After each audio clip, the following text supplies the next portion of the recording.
میں ایک بات مزید عرض کرتے ہوئے مشکات سے آپ کی خدمت میں جلد اول باب الاعتصام بالکتاب والسنہ سے ایک روایت پڑھنے لگا ہوں. میں آپ کی خدمت میں اس روایت کو چلو پورا پڑھ دیتا ہوں.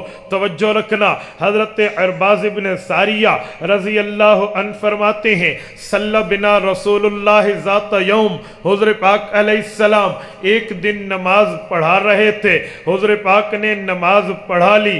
صلی رسول اللہ صلی اللہ علیہ وسلم ذات یوم، حضور پاک نے جب نماز پڑھا لی فواعظنا موعظۃ بلیغہ، حضور پاک نے بڑا عجیب بیان فرمایا.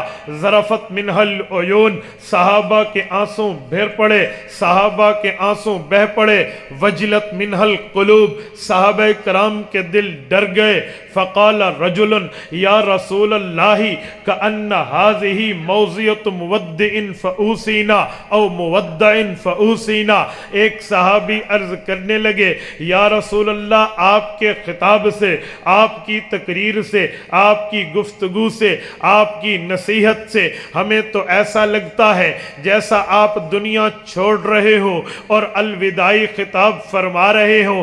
اگر ایسی بات ہے تو آپ ہمیں نصیحت فرما دیجئے، آپ ہمیں سبق دے دیجئے، آپ ہمیں قول فیصل ایسا فیصلہ کن بیان سمجھا دیجئے جس پہ ہم عمل کر کے ہمیشہ ہمیشہ کی کامیابی کو اپنے گلے کا ہار، اپنے سر کا تاج، اپنے کندھے کے تمغے بنا لیں. حضور پاک فرمانے لگے اوصیکم بتقوی اللہ والسمع والطاعہ. ہاں میرا یہ سبق یاد رکھنا، میں تمہیں اللہ سے ڈرنے کی وصیت کر رہا ہوں، اپنے امیر کی بات کو سن کے بجا لانے کی وصیت کر رہا ہوں. فإنہ من یعش بعدی، کیونکہ میرے بعد جس نے زمانہ پانا ہے فَسَيَرَى اخْتِلَافًا كَثِيرًا، وہ فرقہ واریت دیکھے گا، فرقے دیکھے گا، امت کو ٹوٹتے دیکھے گا، فرقہ واریت کے دورے کا نظارہ کرے گا. فإنہ من یعش بعدی فَسَيَرَى اخْتِلَافًا كَثِيرًا، وہ یوں فرقہ واریت کا زمانہ پائے گا. تو صحابہ کرام نے سوالیہ نظروں سے اللہ کے رسول کے چہرے کی طرف نظر اٹھائی. حضور پاک علیہ السلام کے چہرے کو سوالیہ نظروں سے دیکھا کہ یا رسول اللہ، آپ فرقہ واریت کے دور کی بات کرتے ہیں، افتراق و تشتت کے دور کی بات کرتے ہیں، تو اس وقت ہمارے لیے حکم کیا ہے؟ حضور پاک علیہ السلام نے فرمایا فعلیکم بسنتی، میری سنت کو دیکھنا، وسنت الخلفاء الراشدین المہدیین، میرے خلفاء راشدین صحابہ کے طریقے کو دیکھنا. عضو علیہا بالنواجذ، اپنے دانتوں سے انہیں مضبوط پکڑ لینا. ایاکم بمحدثات الامور، تمہیں واسطہ پڑے گا سنت کے مقابلے میں بدعت سے، تمہیں واسطہ پڑے گا سنت کے مقابلے میں الہاد سے، تمہیں واسطہ پڑے گا سنت و شریعت کے مقابلے میں فرقہ واریت کا. وَإِيَّاكُمْ بِمُحْدَثَاتِ الْأُمُورِ، فرقہ واریت کو چھوڑ دینا، سنت کو اپنا لینا، الہاد کو چھوڑ دینا، شریعت کو اپنا لینا، اور اپنانا بھی ایسے کہ اپنے دانتوں سے مضبوطی پہ عمل کرنا. وَكُلُّ بِدْعَةٍ ضَلَالَةٍ، کیونکہ جو فرقہ واریت کی پیدا شدہ بدعات ہوتی ہیں وہ گمراہی کا دروازہ ہوتی ہیں. وَكُلُّ ضَلَالَةٍ فِي النَّارِ، اور ہر گمراہی جہنم کی طرف لے جانے والی ہوتی ہے. حضور پاک علیہ السلام کی اس ایک رکوع کی لمبی حدیث پڑھنے کا مقصد وہ ایک جملہ سمجھانا ہے.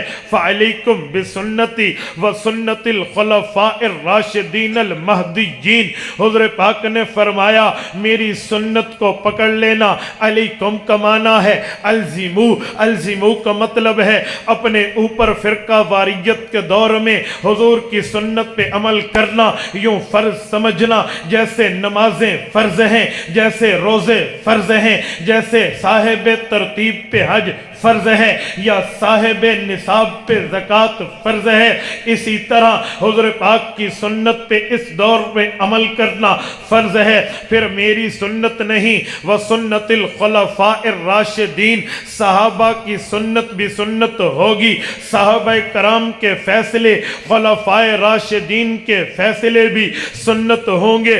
گویا سنت وہ ہے جس پہ حضور پاک علیہ السلام نے چلنے کا حکم دیا ہے۔ امام رزین نے اپنی کتاب و رزین میں لکھا ہے، حضرت بصر رضی اللہ عنہ کی روایت ہے، حضور پاک فرماتے ہیں تفرقت الیہود علی 71 فرق، یہودی لڑے فرقہ واریت کے نتیجے میں 71 فرقوں کے اندر بٹ گئے، والنصارى علی 72 فرق، عیسائی لڑے فرقہ واریت پڑی، نبی کے طریقے کو بھولے، اپنے نبی کی سنت کو چھوڑا، 72 فرقوں میں بٹ گئے۔ وَأَنْتُمْ عَلَى 73 فرق، میری امت تمہارا فرقہ واریت سے واسطہ پڑے گا تو سنت چھوٹ جائے گی، جب سنت چھوٹ جائے گی وہ 71 و 72 بنے تھے، تم 73 بن جاؤ گے۔ صحابہ کرام نے پوچھا یا رسول اللہ پھر کیا کریں؟ حضور پاک فرمانے لگے 73 فرقوں میں کلہم فی النار الا ملۃ واحدہ، 72 قسم کے لوگ یہ جہنم جائیں گے، ایک گروہ جنت جائے گا، ایک گروہ جنت جائے گا، ایک جماعت حق پہ ہونے والی جنت کی مستحق بنے گی۔ پھر صحابہ نے پوچھا من ہی یا رسول اللہ، وہ لوگ کون ہوں گے؟ حضور پاک فرمانے لگے ما انا علیہ و اصحابی، ما انا علیہ جو سنت میری لے گی، و اصحابی طریقہ میرے صحابہ کا لے گی، شریعت میری لے گی، صحابہ سے مطلب پوچھے گی، یہ جنت جائیں گے۔